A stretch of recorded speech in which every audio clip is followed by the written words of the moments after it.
Right, good evening everyone. Welcome to part one of a Christmas double bill of scrutiny this evening. We're kicking off with the Overview and Scrutiny Committee meeting. It's Wednesday, the 17th of December. I know we normally meet on a Tuesday, so that's putting us all out of kilter already. Please be aware, meeting is being live streamed to the Council's YouTube channel. And as part of our commitment to reducing paper, members will be using electronic devices throughout the meeting as well. I'm Councillor Milton, Chair of the committee. Alongside me, I have Darren Knight, Deputy Chief Executive, and Sophie Barbalow,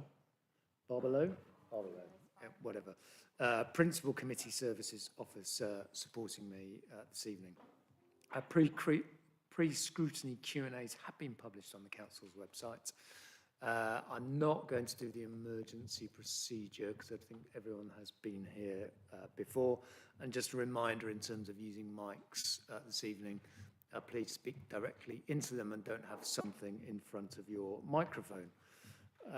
We're going to kick off with the agenda. Just to remind members, the budget review group is due to start at 7 p.m. If we are going on a little bit longer, that will have to wait. But we'll obviously try and make sure our conversations and discussions this evening are direct and to the point. So item 1, apologies and substitutes. I don't think we have any apologies, do we? So thank you everyone for attending just 1 week before Christmas. It is appreciated. Declarations of interest. Do we have anything to declare on the items we have this evening?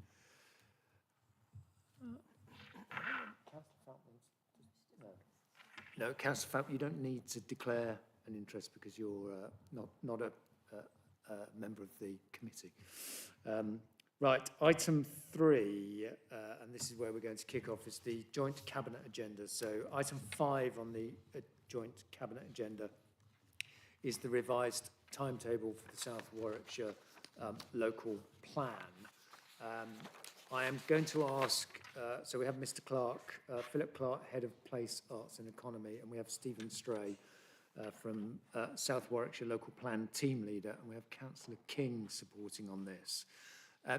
Before I ask, I think, Mr. Clark to give an introduction to this, can I just remind members that whilst I'm sure members have lots of views about the different sites that are being discussed and proposed with the South Warwickshire Local Plan. Our discussion tonight is about the paper that is going to the South Warwickshire Local Plan joint cabinet meeting tomorrow. So that's where I want the scope of the discussion to be. It is primarily about the timetable rather than the substance of the plan as that may come forward. If we do start straying off, I might either curtail the discussion or ask us to move into confidential session, but we are here to scrutinise the paper that is going to joint cabinet. So, Mr. Clark, I will hand over to you to give us a few words of introduction. Okay, thank you, Chair. Thank you, councillors. So yeah, the purpose of the report you've got before you tonight is to consider revisions to the currently published timetable for the South Warwickshire Local Plan. The current timetable that is approved and it's on the website was agreed when we prepared our preferred options document, which was almost to the day, exactly 12 months ago, just before Christmas last year. And it envisaged that you would have the next version, the next stage, called the publication version, by this month, with a view, obviously, to a consultation in the new year. Now, unfortunately, that's not been possible, and the reasons for that are set out in the report. And just very briefly to summarise these, a lot of them focus around the challenges that some of our consultants have faced in providing the councils with expert evidence. And of course, there's a lot of areas where we are not technically expert, and you, as decision makers and certainly communities, would expect to see the proper technical evidence to explain and justify the policies and particularly the allocations that we're putting forward. And some of our consultants that we're working with have experienced some sort of real-world, real-life difficulties with that. The timetables that they originally thought would be reasonable to achieve pieces of work haven't been, particularly there is a challenge because consultants have been inundated by local authorities just like us, requesting more work to be done. And so they've had to juggle, and we have found that we've gone out and we've tried to procure consultants, and the normal consultants that we assumed would apply and are good and that would tender just have said, no, I'm sorry, we're full, we can't do that work. And that's meant a delay in, and then having to go out and find some other consultants. There's also issues, you will be aware, I know, that 12 months ago we had a revisions to the NPPF, and that introduced some changes, and including the one you're all aware of is the introduction of the concept of grey belts. So that required a whole level of further analysis. Now, we were fortunate in that case. We had a consultant already appointed, but we had to then commission them to do an extra piece of work, which, I mean, to be clear, the government gave us some money to fund that, but it's extra work, extra time for the same people. And we know that the consultant who's doing our Greenbelt study, they told me that their practice was doing, I think he said, about 30 different Greenbelt assessments for local authorities. So it's a scale of the sort of the challenges they're under.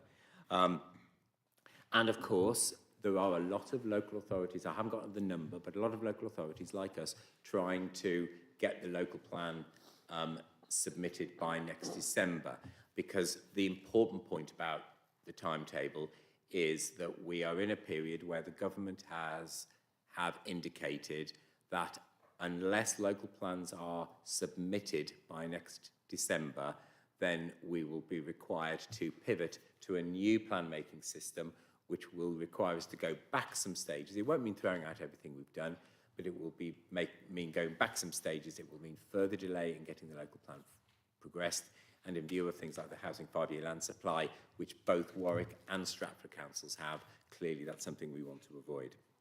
So we also saw a huge response to our public consultation, which was good to see that our consultation was going out and was reaching people, but it did leave some major challenges in terms of the summarising and the analysis of over 22,000 comments that we received on the local plan. And then we've had some challenges with key stakeholders who have key consultees, organisations like the County Council and other statutory bodies who, again, have been inundated by requests from local authorities to do work. So we've put a new timetable forward. It's set out in paragraph 1.3. The proposal would see us having a publication version in May to be approved in order for us to commence a consultation in June and July. We are keen to do that before the school summer holidays for obvious reasons. And then that would progress us through, and it is a challenging timetable, but we do believe that we should be able to submit by December, so therefore under the current plan.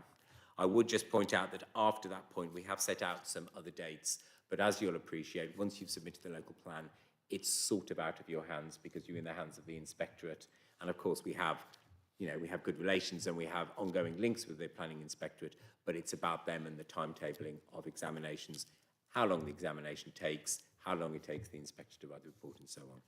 So we have done a number of officer mitigations. I won't go through those, but they're set out in the report. But I hope that's helpful, Chair. Great, thank you, Mr. Clark. That's really helpful. Members, I'll turn it over to committee. We'll start with Councillor Kohler and then Councillor Armstrong. Councillor Kohler. Thank you very much. Yes. Two initial questions spring to mind. In paragraph 1.9, which we did kind of toy over a little bit in the pre-scrutiny questions, it has the sentence that the timetable is drafted on the basis of the government deadline rather than being driven on a more logical basis. I guess, so we're doing all we can to meet that deadline. Have we done a paper exercise of, all things being equal, what timetable would it naturally fall to? So if December is rather strained in order to meet the government deadline, would it be that the following June is when it would have naturally fallen in the cycle, and that would have been what we think really is achievable? Or have we done that exercise to establish what a good deadline would have been? I'll maybe start, but then ask Stephen to come in, because Stephen Stray, for those that don't know him, he's a joint appointment by ourselves and Stratford, and Stephen has been sort of managing the local plan team and driving that forward. The simple answer to your question, and Stephen will be able to say more, is that, of course, we've known about this deadline for some time, so we've been very mindful of it. So if you'd asked me that 2-3 years ago, I would have said, yes, we have what we think is a reasonable timeline, but we've clearly been focusing on delivering within that. But I don't know whether you want to add anything to that, Stephen. No, I mean, I think to give more detail, we've had discussions, I suppose, with key consultees that we want to take with us at the Reg 19 and the stage of the plan.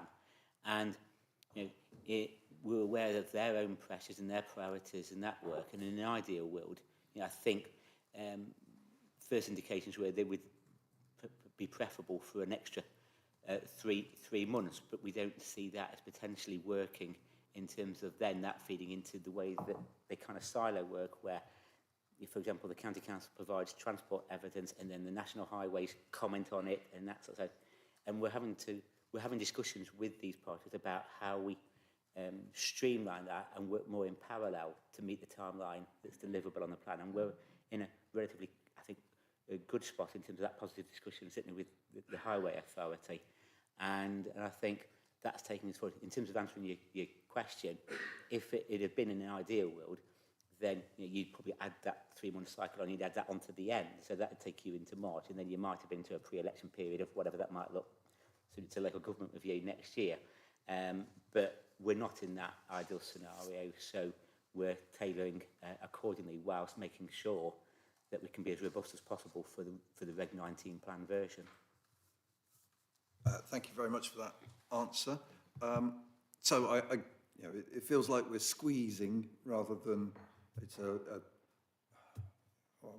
what kind of percentage is that? So we've got a 3-month squeeze on a 12-month timetable. So it's kind of a 25% squeeze kind of thing going on. So it's not ridiculous at the moment, but it's got potential. I did ask in my pre-scrutiny questions whether that we were lobbying government to be flexible on the deadline, and maybe that's a political question. So since we've got the portfolio holder and the leader of the council here, I wonder if they would have a view as to whether there's any lobbying going on with the central government around this December deadline.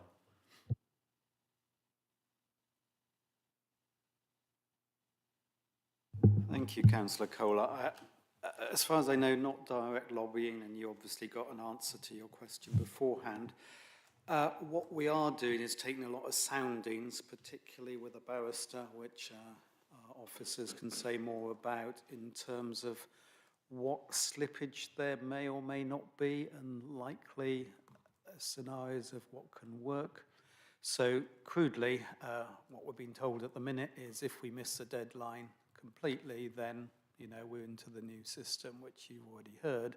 But what if we sort of half submit or submit, but without a couple of appendices, you know, does that count and so on? Where's the flexibility that way? We are getting little inclinations from government that they are very keen that people have local plans. So they're not trying to say, not trying to squash you on technicalities, but how far we can move on that. I think officers will be better placed than me. Having said that, as Phil has already said, the issue with the 5-year housing land supply, which means relatively unconstrained development, is so big we don't want to risk it too much. So I'd prefer to be a bit cautious, and I am, as officers know, pushing them incredibly hard to say, move a bit quicker, please, even if you're cutting 1 or 2 corners and running a risk that way. It's a risk either way, but that's the way I'm heading. Let's try and speed it up. Final point, of course, is compared to last year, we've had about a 6-month delay, so it's not really and it up, it's been slower, and you've already heard the reasons for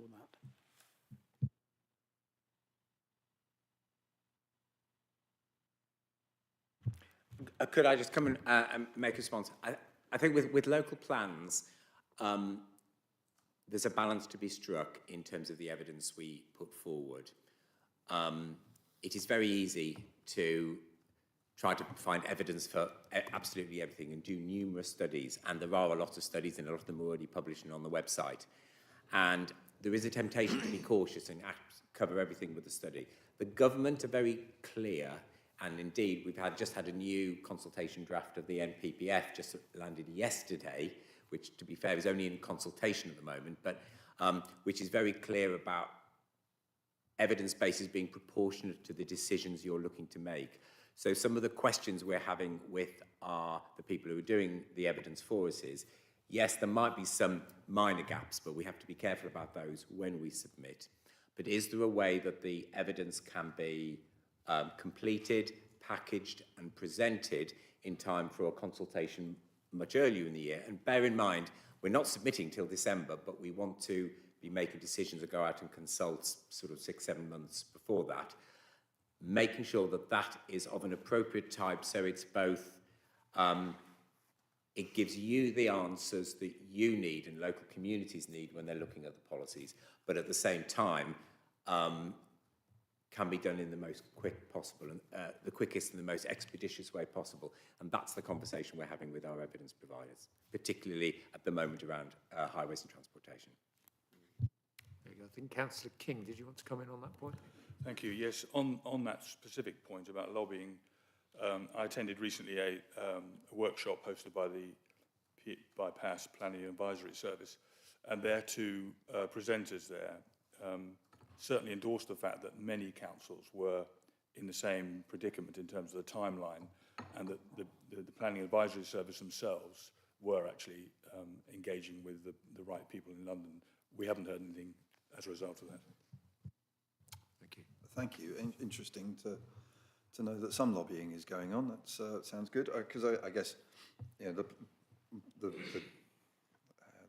timetable says examination in public January 27 to October 27, but exactly the same crunch is going to come on the planning inspectorate in 27. You know, they're going to have however many plans being dumped on them, and they're going to have exactly the same issue. So I guess the October 27 is probably quite speculative on our part, or hopeful, I guess.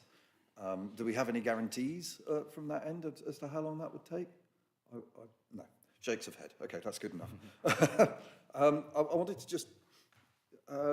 Councillor Davison mentioned something around cutting corners. So I was just looking through the risk register, and I can't see kind of a cutting corners kind of risk or a quality of scope. And, you know, it's a well-known project management thing. If your resource is fixed and your timescale is fixed, then what you do is you either crunch the scope or you cut the quality. I don't see a risk on the register that's explicitly addressing that area. There's something around poor quality of consultant work, but nothing for kind of crunching the scope. Do we think that we're obviously actively considering this in conversations with contractors and with staff and all of that, but are we monitoring it accurately enough from a risk point of view? If I can give a bit of a comment and then we can see from there. So there were a number, and I suppose we touched in the mitigation steps, but as part of any kind of risk assessment about what we can deliver for Reg 19 and then the submission version of the plan, we are obviously engaging a barrister who's got lots of experience of dealing with local plans. I think they've done 3 or 4 already this year. We are engaged with the Planning Advisory Service, who are offering a service to consider whether the plan is plan ready for submission as a piece of work. And they've also taken up the opportunity for the Planning Inspectorate, who offer an informal advisory service, to critically review the plan. And that tends to be led on a template questions approach, and we can pick from that and tailor to where we think, being advocate and self-assessment in a way, where we think we've got the biggest challenges as well. So we can ask those parties to input into the work, and I think that area therefore helps to give us comfort that we'll be plan ready for submission to the level that we need to be, whilst recognising that there's always going to be I's dotted, T's crossed, and when we see what the inspector says when they see the plan, they may come back with what they call matters, issues and questions, and they will be drilling down into more detail as to where they think there's more to be discussed. So I think we can get it to the point where, you know, it's not going to come without matters, issues and questions. No plans ever do. But we can get it to that point where we can submit and be comfortable that that plan is, from our point of view, the deliverable, deliverable, sustainable option that we should go for. Thank you for that. Sorry, Can I just ask? do you Can think- I hold Sorry, you Chair? for one moment, because I think Councillor Davison wants to come in, and then I'll come back to you. Yeah, thank you. Just 2 points. One is on your previous point about the likely queue with planning inspectorates. To me, that means if we could submit in November, it might save us 6 months or a year. So I am very keen that we don't just think, okay, end of December is the deadline. Now, I know it's going to be challenging. It is already challenging, but I think your point is incredibly important on that. I'll leave it to our officers in terms of what corners can be cut in the sort of technical terms. But in terms of sites, I think it is really important, because it's tempting for us as councillors to say, oh, check all sites in all detail, whereas I'm really trying to push them to say, decide which are the most likely sites and get the work done on that, and don't do the other ones. And that is tough, because there are difficult political decisions to be made on which sites are in and out, but I'm really urging them to do that as quick as possible. And obviously, those of you who were at the sort of briefing, which we mustn't talk about, but you can see how they're moving in that direction. And obviously, if we as councillors say, but look at that and look at this, then that will cause delays. Thank you for that. I was going to just ask whether what you say about the managing the risk around quality and scope, whether you think that's adequately reflected in the current risk register. Do you think it's covered under one of the risks, or do you think it would be a useful addition? I think it's covered in general terms. It's an iterative process. It should always do with risk assessment. And I think as we move forward, if we think there's additional things to add, then that's something that, you know, as an operational management issue is going to be kept under regular review, I think, to consider. But I think there's recognition, I think, in general terms around that scope of work. You'll have to forgive me, I can't remember the original question. So in terms of the detail of that, so if you could remind me, I might be able to give a bit more detail. It was just around the risk to the quality of the plan, because we're under this time pressure, and the leader is putting even more time pressure rather than December, demanding a November submission. That's even more pressure, and therefore the implication will be to cut corners or to either cut out scope or to reduce the quality in order to meet the timescale, and that is clearly a risk to the viability of the plan. So whether that aspect of the time pressure affecting the quality of the plan, whether that's adequately reflected in the risk register. I think I can only refer back to sort of my original answer, which is by taking the soundings from those who can critically review, including the barrister, PAS, and the planning inspectorate, and indeed involving key consultees who have their own job to do and taking them with us.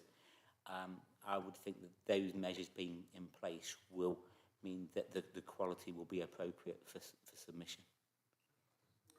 I've got one other question about the risk register, and then I'll let somebody else speak. Just around risk 3, which is around political support. And I noticed that the risk owner of that is the head of service / the policy managers. And obviously there's been a lot of work engaging with councillors, talking about sites in wards and all of that.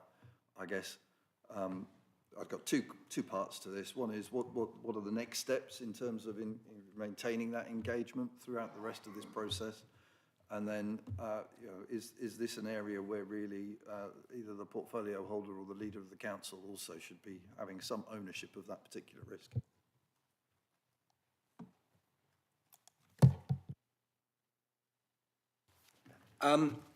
Yes, we wrote this from an officer perspective, and it's you know, ultimately it's the two heads of service at an operational level.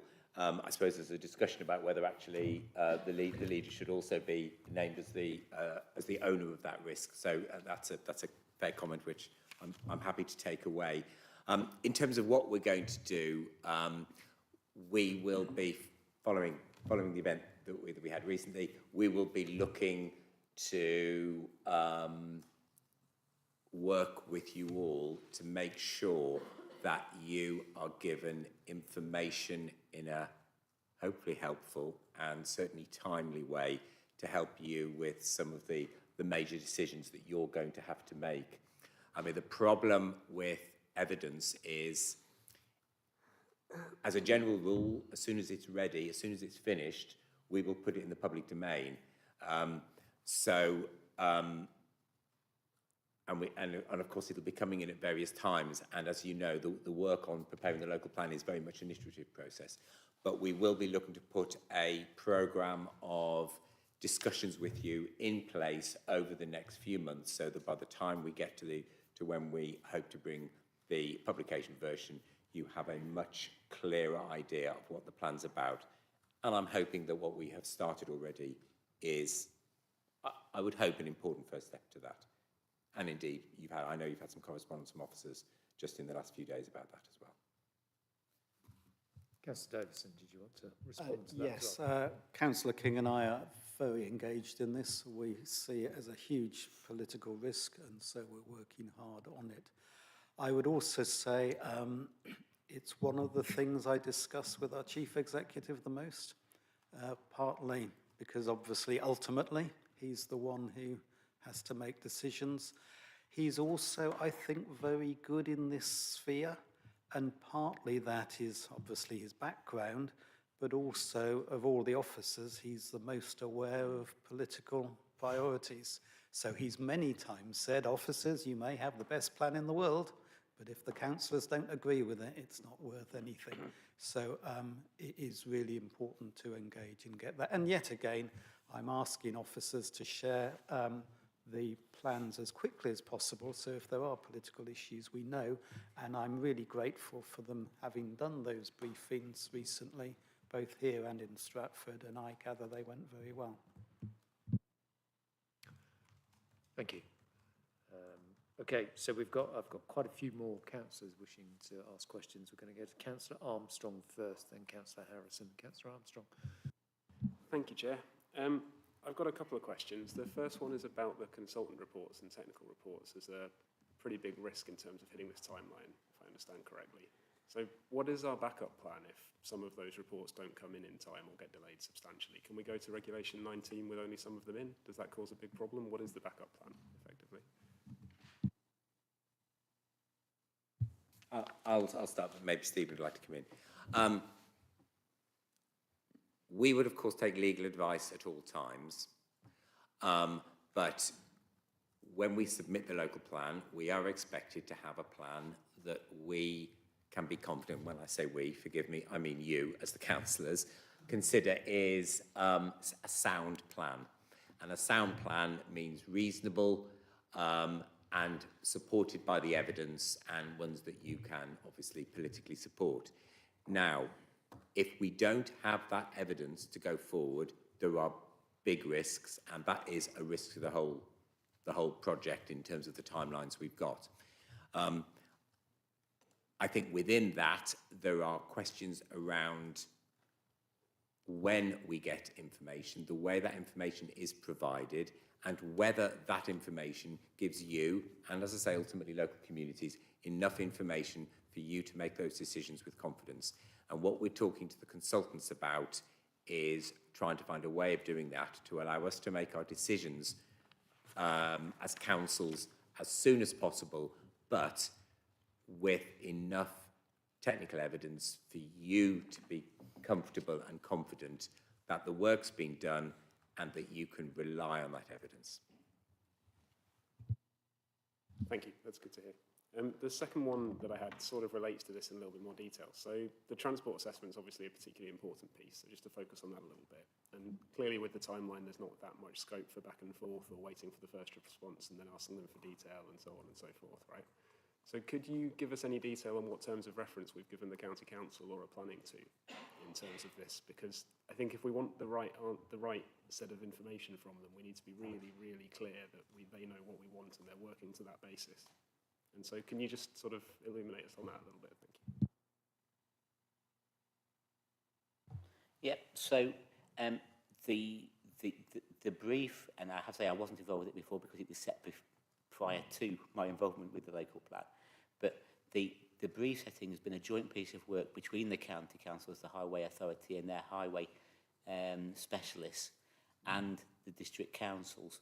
And the way it's working is that there's clearly tried and tested methodologies with their consultants on board about how you do strategic transport assessment that gets through an examination. So so the brief has been indicating in terms of we will, as districts, identify the sites that we think are appropriate to be coming forward, and for then the strategic transport detailed modelling from the initial work that's been done to then provide the further information. They've set out a long and detailed brief that we're comfortable about the next steps of how that is delivered in terms of a detailed piece of work, and it follows, as you might expect, the MPPF sequencing around ensuring that you address active travel first.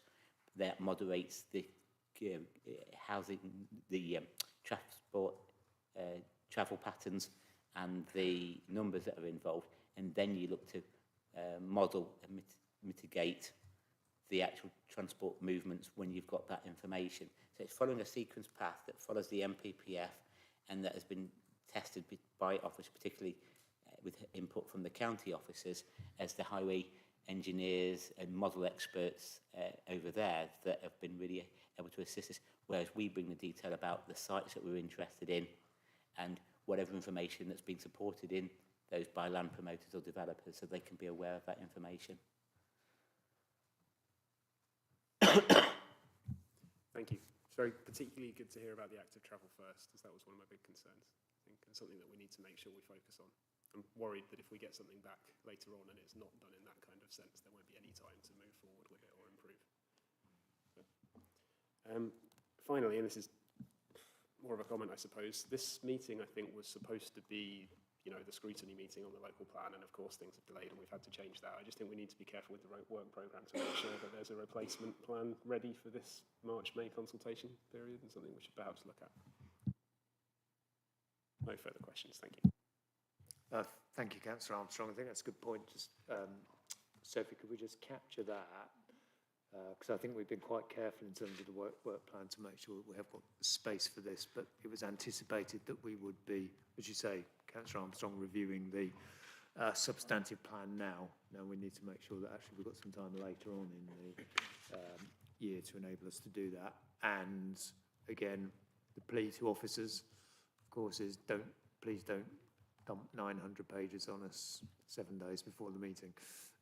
The more that we can start to see things as they come through, the better. And I think things like the workshop the other week helped. So I guess I'd encourage all members, when those opportunities are made available to all councillors, please do take them up, because they will help our discussions in this forum as well.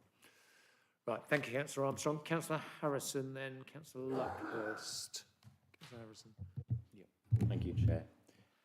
Yeah, I'm just, you know, I'm conscious about obviously the workload for the forthcoming year and this following consultation, and it's trying to understand. I guess it's difficult to identify or to forecast what the responses are going to be this time around. And obviously we're looking at efficiencies to make this process as slick as possible. And I was just interested in the fact that last time around, one big factor was some respondents prefer to use rather than the portal, consultation portal, but prefer to email in. And I guess then it's about teams, the requirements, the resource to manage all that. Do we, maybe it's a minor point or not, or does that have quite an impact on workload? I'm wondering, do we need to provide that as an option? Is it a government requirement, or could we, is it a shortcut? It could be a shortcut even, just to say, often government consultations are click on this, follow the survey. Do we really need to give that email option? And it's interesting that the use of AI picked up, and this is on page 9 of the report, you know, it's really interesting, use of AI has been looked at as well. I guess every option's being looked at to try and, you know, because summarising responses, categorising them, I can imagine that's a big workload. So it's interesting how that AI experience is going to go, and whether that's been done before by other councils. But the main point was, do we have to have that email option in there? Maybe it's not significant. Thank you. I'll just briefly, and Stephen may want to add to this. Yes, the consultation, the way that we do, sorry, I'll start again. The way we invite representations on the Regulation 19 plan, the next plan that we do, will be different from the way we've done it this time, because we will be asking some very set and possibly prescribed questions about asking people to say why they don't believe the plan is sound. So they will be providing, it's not, what do you think about this? It's got to be a lot more focused on that, because the audience, ironically, isn't actually us primarily, but it's the inspector for the public examination. So they will need to see that. In terms of whether we can use electronic and online, I'm sure we will do that as much as possible, but of course we have to make sure that we don't disadvantage anybody and everybody has the chance to comment. And indeed, we did that with the last consultation. But in terms of the way we handle the representations once they're received, it will be different from the Reg 19, the next consultation, than it is from the last one. Do you want to add to that, Stephen? All I would add is that I'm always mindful that we need to use whatever media referred to potentially in the statement of community involvement for our local authorities. So we'll be obviously consistent with that, because that's, I think, a consideration that also comes up at examination. So we'll be taking account of that. And other than that, no, it will follow a format that's actually prescribed by the planning inspector in terms of how they like to see the representations presented to them. And it gets very detailed into Excel spreadsheets or whatever format it's going to be this time around ID numbers, making sure that personal information is redacted out of it, that they have regard to it and can see it, that sort of thing. So there's a whole shared agreement that has to go through with the planning inspector and how we deal with that rep analysis approach. And in due course, we'll obviously be invited to make our response to those representations, but they'll be considered before the inspector around those tests of soundness being the focus. So that it starts to distill down to what are the key issues and move the plan forward towards adoption. Otherwise, you could end up in a cyclical loop of just forever Reg 18 preferred options and considering options. Can I just ask a quick follow-up on that? Because I think it's very interesting. If the question in the next consultation or representation, whatever the correct term is about, do you have reasons to believe that the plan isn't sound? If residents said, well, actually, I listened to Scrutiny and I heard senior councillors talk about cutting corners, does that create a problem for us, potentially?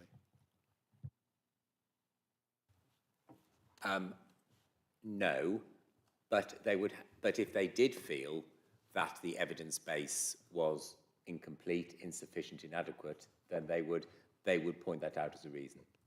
Yeah. Thank you, Mr. Clark. It's probably just a good reminder for us to think about the language that we use, as well as the actual substance of the approach that we're taking to the plan. Okay, right. Councillor Luckhurst, we'll come to you. Thank you, Chair. Councillor Coe has largely covered the question I was going to ask, but just a quick separate one. Yeah, just a quick separate one. What's the likelihood of the inspector coming back and saying, no, we don't accept this plan, or would they come back and say, we want the changes, or would they say, no, we're going to start several stages further back, if that makes sense?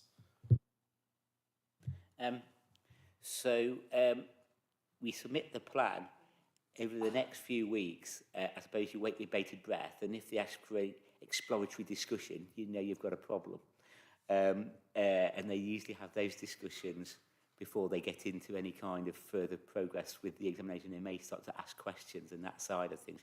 Hopefully your due diligence around self-assessment and all those other organisations I've said, you can check with the plan, gets you through that stage, and they start moving towards what they think are MIQs. But yeah, my experience is that because we had a big challenge in the plan I was previously involved with, because the traffic modelling needed to be done, but it was around the time of the pandemic, and of course the Mayoral split for traffic was not feasible in terms of assessment. And you know, that became a big area because then there was time pressure to get the plan done for the reasons we talk about, 5-year supply, have an expired plan, etc. And that was a big challenge that they wanted to focus on because we still weren't in a position when we needed to really submit to address those issues. But yeah, in my experience, otherwise, it should be something that moves forward to asking lots and lots of questions, and they never miss a thing from the experience that we've had from bariters and from PAS. But it will be focused around key questions. If they want an exposure discussion, then it might be fixable, but they don't like anything that's going to extend the examination period beyond the gap of 6 months to fix something, is my experience. And if something is, if something is like, they say it's fixable, do those changes just get forced upon us, or is it something that has to come back to get voted on again? Yeah, I'll respond to that, but just before I do, just to amplify what Stephen said, I mean, we are liaising with the Planning Advisory Service, which is part of the local government organisation who have a lot of experience, so they're helping us through this. We've also, as Councillor Davison said, we're using a barrister, and he does local plan examinations all the time, and we are going to use him as our first guard, as our first critical friend if he thinks we're doing something that isn't sound. The other thing to say is that the Planning Inspectorate have, in the last few weeks, been written to by the Minister to make it very clear that their job is, where reasonable, to work with local authorities to get local plans adopted. It is not in the government's interest, and if you think about the growth agenda, for there not to be local plans in place. So, I mean, for those of you with very long memories who may have been here when we did the local plan about 10 years ago, we had quite a major hiccup in the early part of the examination. Now, don't quote me, I know it's being recorded, but don't quote me on this. I would hope that and basically the inspector on that occasion wanted us to really go back and start again, and we said no, and we pushed on, and we were able to get the plan adopted. I think we could reasonably expect an inspector to take a more positive approach. So if there was more work we needed to do without throwing the plan out, he or she would help us to do that. And sorry, what was the actual question? Your actual second question? That was my second question. The first one, Councillor Kohler, pretty much covered. Okay, That's all right, thank you. Thank you. Great, thank you. Councillor Day, thank you for your patience. Not at all. No, my pleasure, Chairman. Thank you. I have sort of 3 questions, and I'm sure we've all noted today's announcements from the government about the consultation on yet another version of the NPPF, the National Planning Policy Framework, and the implications from what we're hearing could be quite significant if we don't make our timeline so far as the shape of what an alternate plan might look like. So my first question really is about I'm trying to do the scrutiny role here. What learning can we take, Mr. Clark, from the fact that we've had to change the timetable here around pre-booking of resources? Now, I appreciate there is risk involved in doing that, but this is such an expensive process. I'm not going to name figures because I always get into trouble when I do later, but we're talking about many zeros to make a plan of this sort. And my point, therefore, is that taking some risk in pre-booking, I do a lot of project management work, and I'm sure it can't be beyond Mr. Stray's thoughts here either. When you've got a number of councils going through the process at the same time, and we all have to jump the fence at the end of December, surely we were thinking that we need to pre-book some of these consultants to get them in place so that we're not facing the position we are now currently facing. And the relevance of that question isn't just from looking backwards, but looking forward to the year ahead. Are we pre-booking the professional support we need to make sure we can achieve the timetable proposed tonight? That's my first question.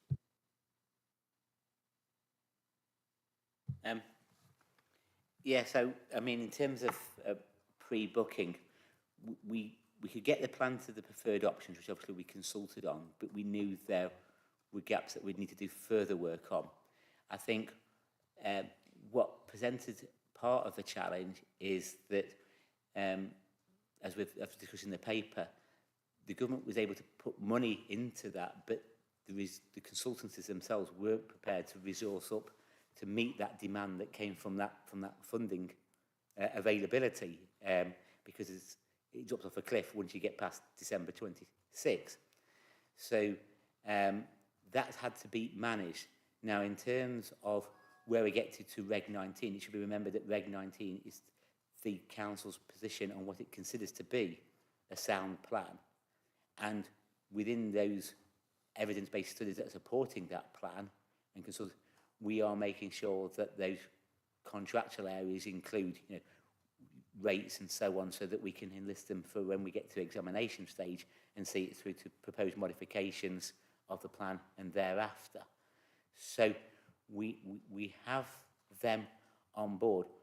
Obviously, some of the work we could definitely foresee, but as we know, there is areas of evidence where further work needs to be done in terms of specific sites, be it strategic growth locations or new settlements, where things weren't defined enough for us to be able to be sure of that without doing further work with consultants. And that's where the additional challenge has been.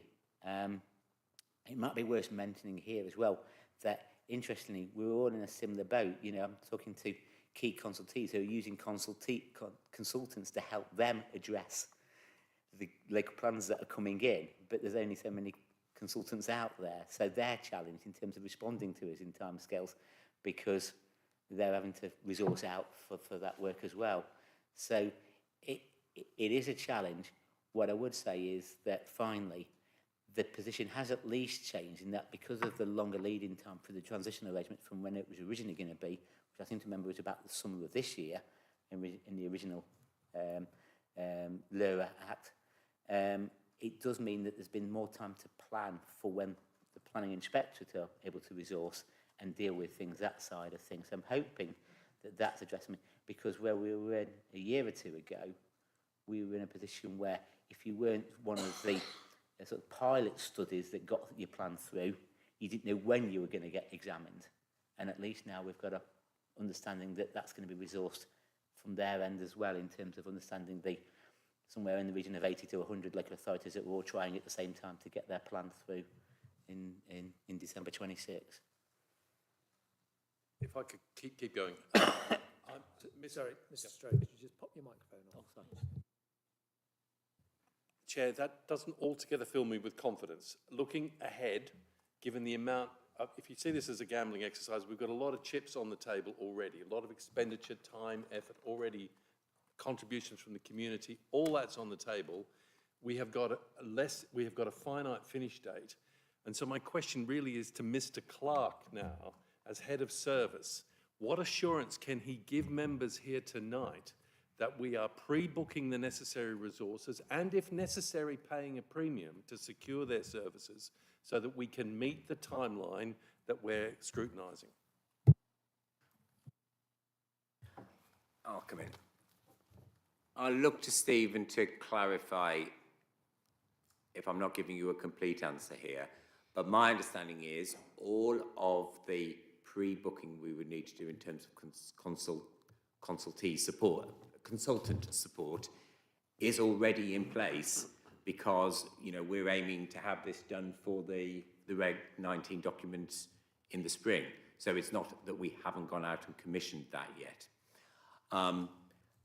There will be, then I'm not saying, and of course, sorry, just to go back a stage, and of course, some of the major pieces of evidence that we are still gathering are from consultants and statutory consultees, and I'm thinking of the County Council and their traffic modelling company that they use, that we've had a relationship with for several years. So it's not a question of a consultant coming late to the party. Yes, there have been some issues with us struggling to get consultants in place for work, which we wanted to do in the last year and is now underway, and that has led us to the place we are.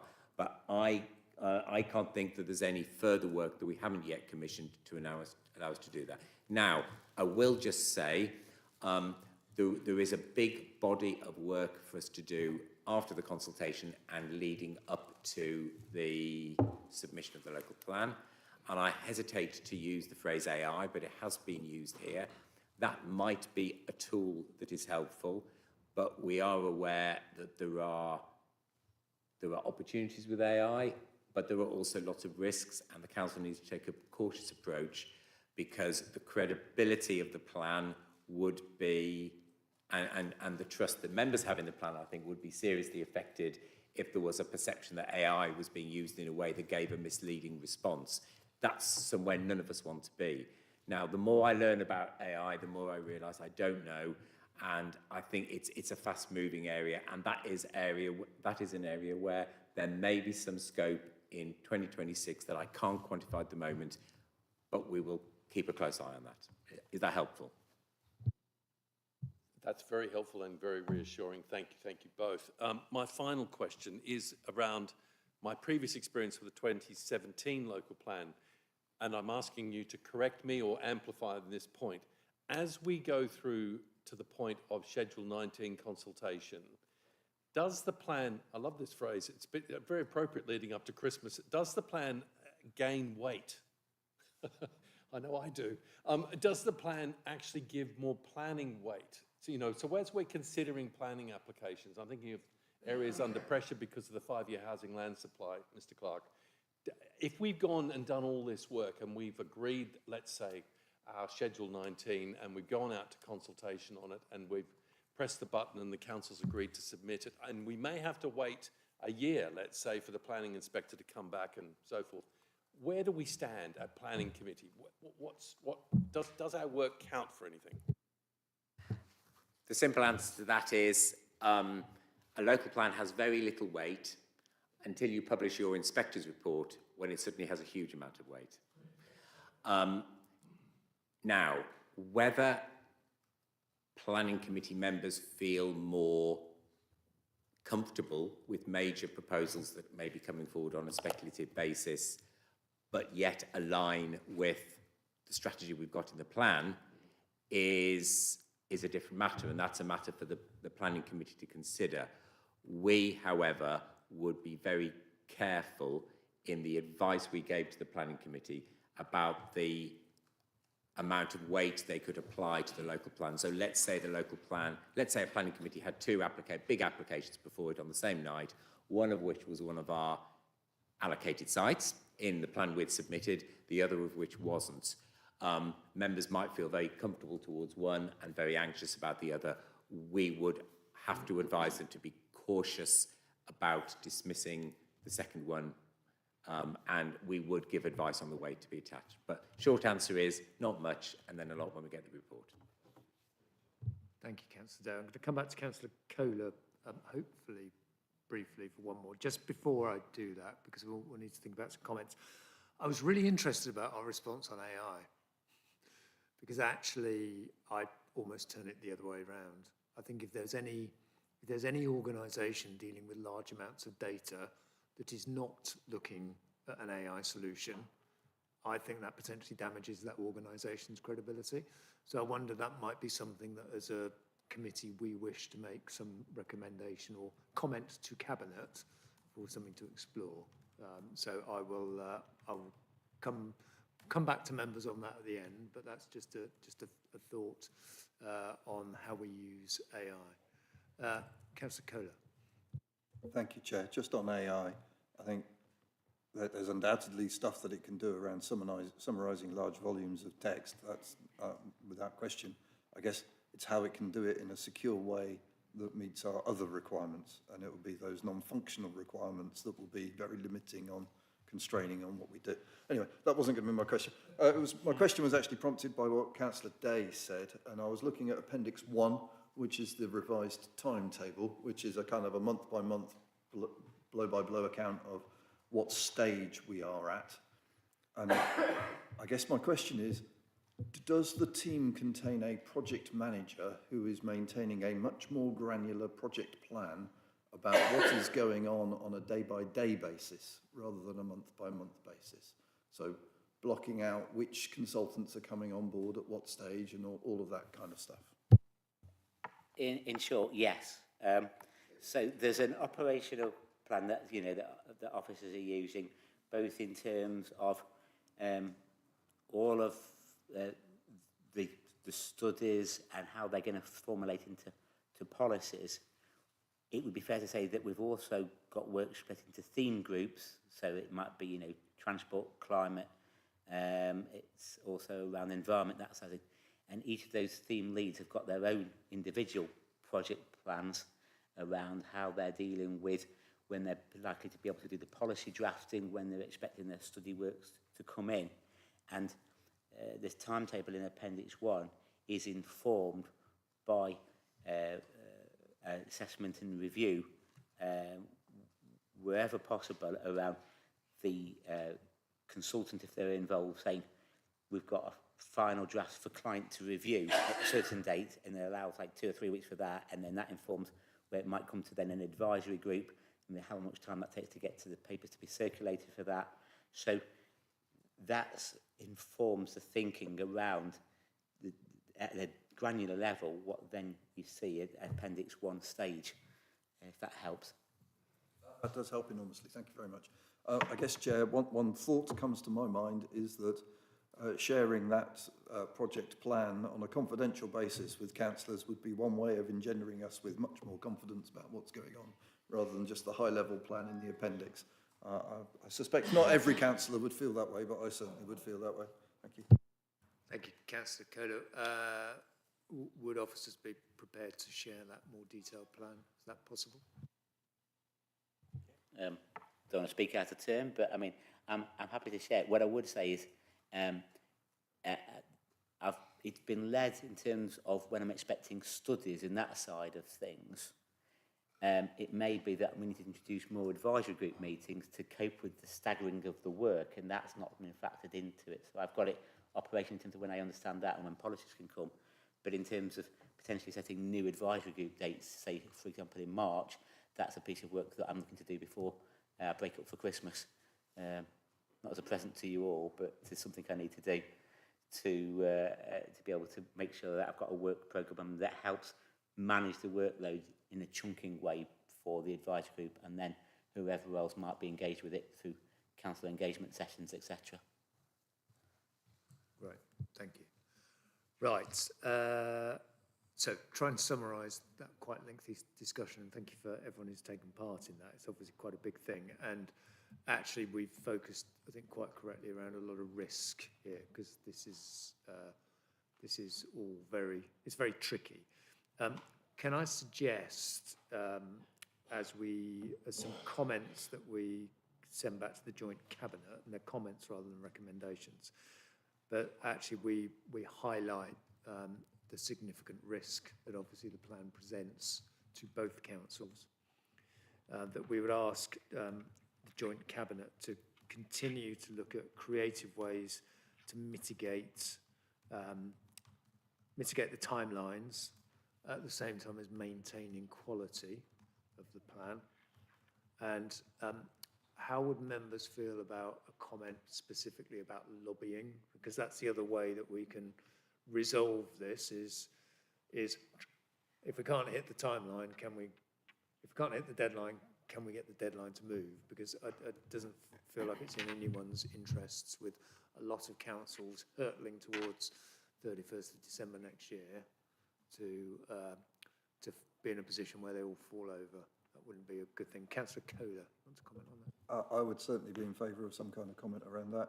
I think as long as we can make that work fall on political people rather than officers.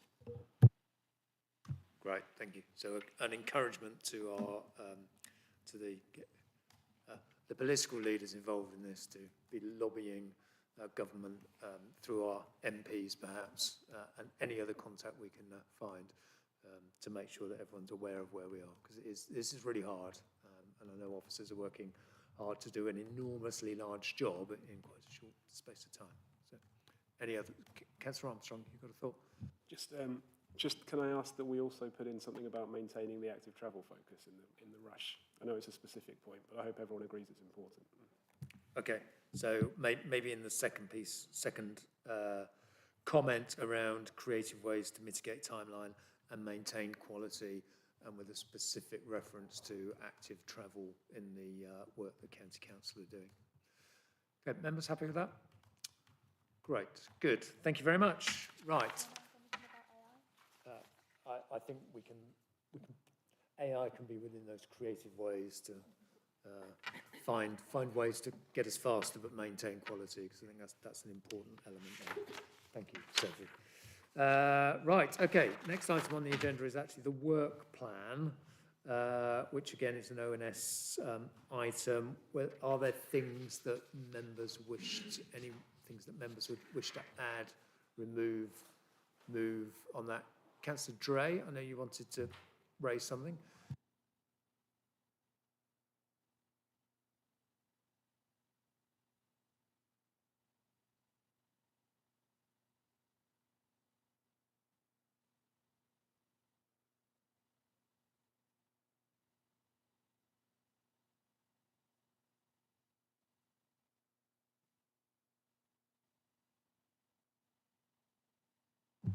Oh, there it is. Yes, I wanted to add to the forward plan, if possible, air pollution. I've went to Warwick Town Council, and there was a resident there who was very concerned about the air pollution from the school buses on the Mighton Road in Warwick. And I think that it should be investigated, and he's written me a great big email, which I won't discuss with you all today, but it takes up quite a lot of time. But he's actually contacted the councils about it before, and nothing's ever been done about it, and it's getting very frustrating because he's very worried about the buses and all the school children's parents with their cars leaving their engines running, and I just want to have that investigated as amongst other things as well. And I've got some questions that I would like to sort of be answered in reports, if that's all right to say. Yeah. Could you just pop your mic off just for a minute? So I think so we had a quick discussion before. I think probably the best thing to do on this is let's log something on the work plan for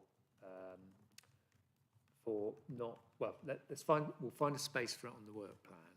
I think the initial thing to do would be to have a conversation with Marianne Rolfe, who's the right officer on this, and then actually we can use the questions in the communications with her to see if actually it's something that we want to bring back as a report to this committee, or whether it's something that has to happen differently with county council as well, because they're obviously involved in this as well. So that would that be an appropriate way forward?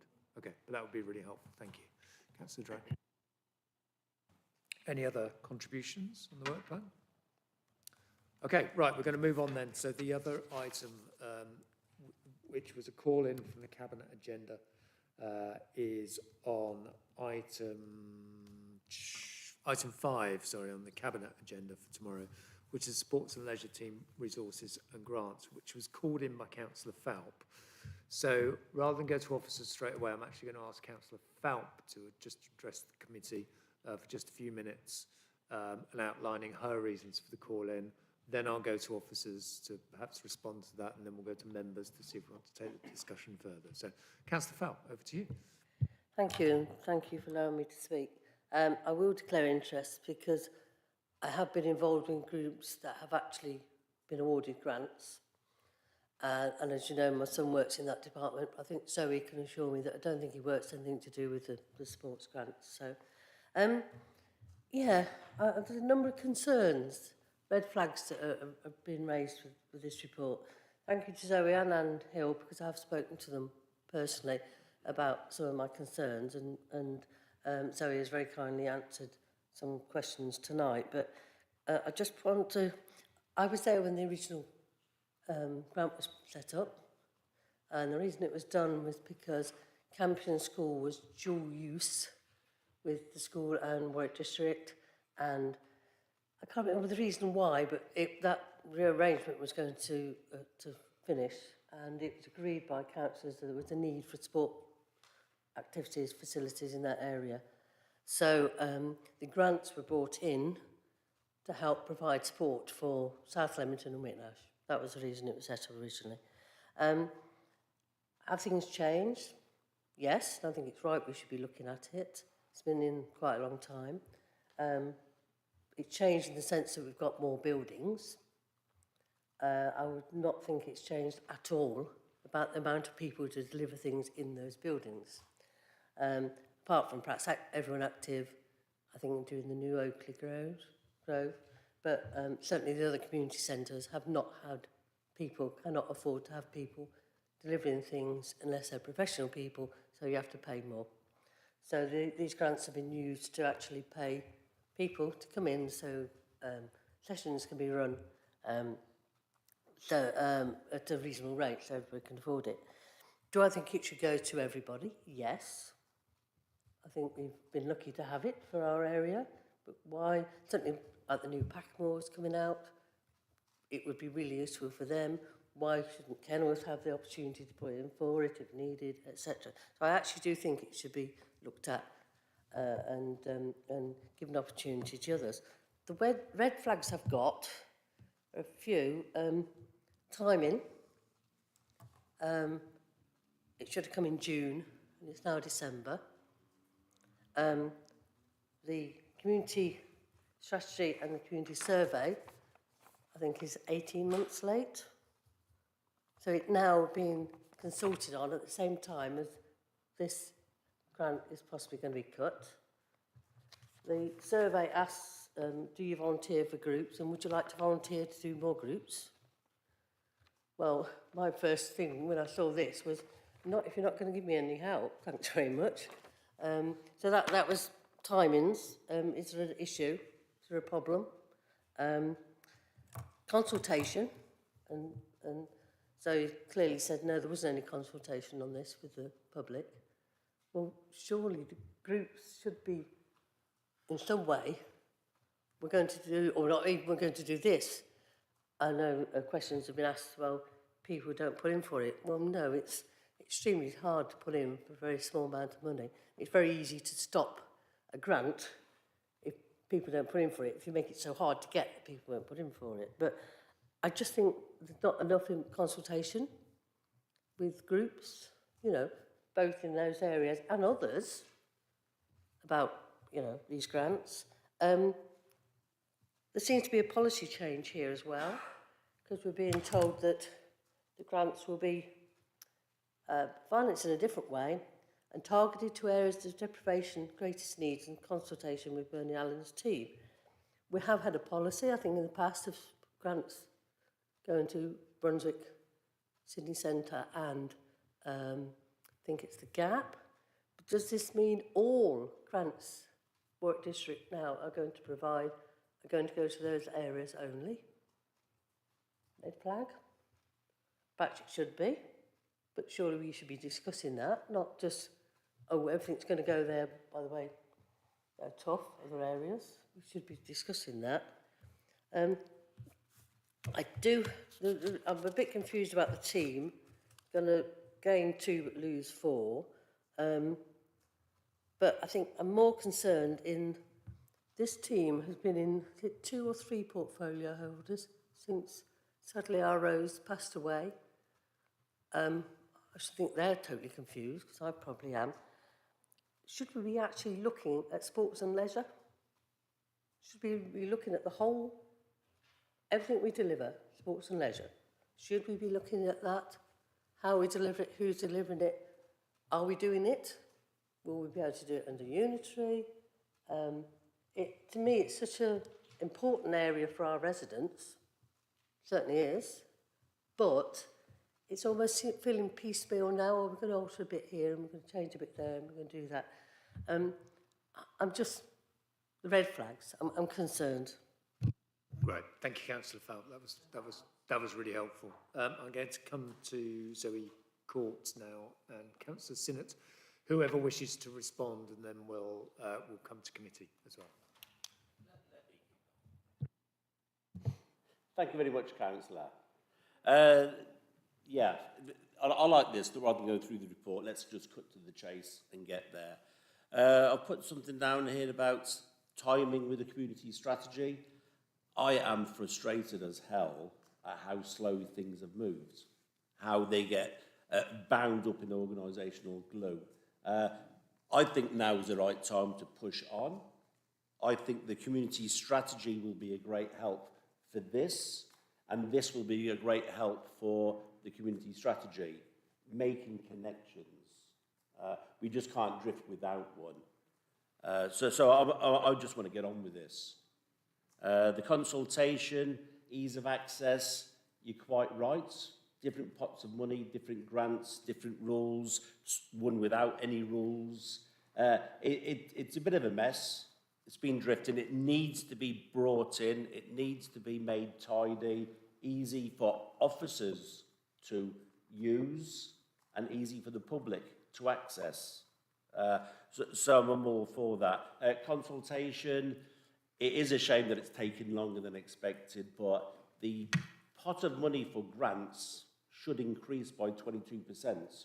So actually there'll be more money for causes for people to tap into. So that should be universally good. And there won't be any restrictions. It's just that it can be better targeted. And we talked about the team. Sorry, you talked about the team, sports and leisure. Funnily enough, it might have moved, but that's because I moved. And it was for continuity purposes, it remained under my stewardship. Now, I'm happy for that. It's kind of my bag. But also health and well-being. There are strong connections between the two. And we need to build those connections. And those connections are where we get the more impactful, we get leverage, and we can do more good with our money. Now, the community development team are on the grounds. They work in all the community centres. Our sports team want to get access to and make those connections. There's a lovely coming together of joint agendas, which I think could be a real powerful move going forward. I think I'll pause there. They're the 3 points that I picked up on, and I thought I wanted to build on. Thank you. Okay, thank you. Do you want to add anything? Thanks, Chair. Just to add to your comments, Councillor Falp and Councillor Sinnott's responses to those, the intention all along in this is to look at the team as a whole, and, you know, I am very keen to do a realignment of the team. To do that, we do need a little bit of extra money, because, as you know, we've invested a lot of money in our sports facilities over the last few years. There is only 4 permanent sports and leisure officers. I've got 2 on a fixed-term contract, and the amount of facilities that they are looking after is growing all the time. We've got Abbey Fields next year and the World Bowls Championships in 2027, which they'll have some involvement with. So I thought it was a good opportunity, if we are going to restructure the team, look at JDs, look at responsibilities, look at the grants, and see if we can do it in a better way. Initially, the report is asking for some money to come out of that pot to enable us to do something different. The team have been working really hard to reduce costs in other areas, which they've done exceptionally well. For example, the tennis maintenance of the tennis courts, they've saved a lot of money by swapping contractors. So they've done all of that. They've done as much as they can do. And in my previous role managing contracts, I know that our contractors have social value within those contracts. They've all big companies have got corporate social responsibility, but we don't really leverage anything in that area. And, you know, in the report, and I know when I answer one of your questions, if this is approved, work will start straight away on a web page. We need more comms. People need to know these grants are available. And whilst I'm thinking that they will be targeted to areas where the needs are greatest, that might not be deprivation. It might be, you know, they struggle to get to a certain community centre. You know, one of the examples in the report that Everyone Active are going to support children swimming, that's a really good example of social value, that they are putting their hand in their pocket. And I think if we get the comms right, we get the website right, we will be reaching out to all of our major contractors and local businesses to help support these community groups that we've got, so that they can embed themselves in the community. So I'm hoping that in the long term, we'll actually have more money available to support these groups. And I'm more than willing to come back in 12 months' time and give an update on how the social value element's going. Thank you, Zoe. Members, Councillor Barton. Yeah, thank you. It just, when I sat here, it just all seems so unfair. I just think that Whitnash is being left out again. You look at the reasons for the recommendations. Opening the Castle Farm Centre, Leamington now the National Home for Bowls England, Abbeyfield Swimming Pool, Oakley School, even Tatchbrook's got some at Oakley School, and Newbold Common Cycle Trails. And they're all run by and helped run by Warwick District Council. We have got our own civic centre, but we run that. We take the hit every year on what it costs us to run it. Our residents pay for that. Our residents in Whitnash pay for that hit. And our residents in Whitnash also pay for the hit at Oakley, at Newbold and elsewhere, where other residents don't pay in the district, don't pay for the hit that Whitnash gets. So we're double hit. It's the same sort of thing with playing fields and all this. We go back to the days of, I can't remember what it was called, Judy. What was it called? When we used to get not preset. We used to get an allowance of 20 odd grand every year to make up for the double rates, being double rated, and that's been cut, and then it disappeared. And again, that hit the residents of Whitnash. I just think it's a little unfair. I suppose I've got to declare an interest because I've applied and used those grants before. And it's been great when we've run fund days that we've been able to put something on from everyone active and things like that we've had grants for. So I just think it's a little unfair. Thank you, Councillor Barton. Councillor Sinnott, you want to come back on that? Yeah, thank you for that. I think it was a question. And if we want to talk about double rated this and that, I'm on message with that one. A lot has changed, I think, since the community use agreement with Campion was dropped, it parted ways. Now we've got Oakley School. I mean, that was like 14 years ago. So all the money, increased pot of money, you still have access to that. You can still apply for that. That hasn't changed. There should be more money in the system. So I don't think you're going to be any worse off by it. Maybe you'd be better off. That's on film. Councillor Kohler. Thank you. Just have a quick question about, in the financial implications section, section 7 of the report, talks about match funded of £10,080 from everyone active. I just want to clarify, is that have everyone active given us £10,080 for us to spend on whatever we want to spend on? Is that how that has worked? The £10,080 is actually, they are paying for children's swimming lessons, Learn to Swim, and that's the value of the lessons that they are covering. So I guess it's very welcome that they are doing that, obviously, but I find it a little bit misleading for that to be quoted in the match funded, because that implies that it's money that's come into us and then we've decided how we're going to spend it, whereas it's not that at all. It's that they are doing something, I don't know whether it's prompted by us or off their own bat, but it's a good thing that they're doing, and that's the value of it, and it's good that we're capturing it. So it just feels a little bit wonky there. And I guess in the next row below that, in terms of the new social value initiative, it's got a £19,200 with an asterisk, and the asterisk says estimate. So what work has gone into kind of evaluating how achievable that is in terms of a new fund? So would we be going out and releasing a press release saying we now have a fund of £19,200 that we are welcoming grant bids for? Is that the plan? Thanks for that question.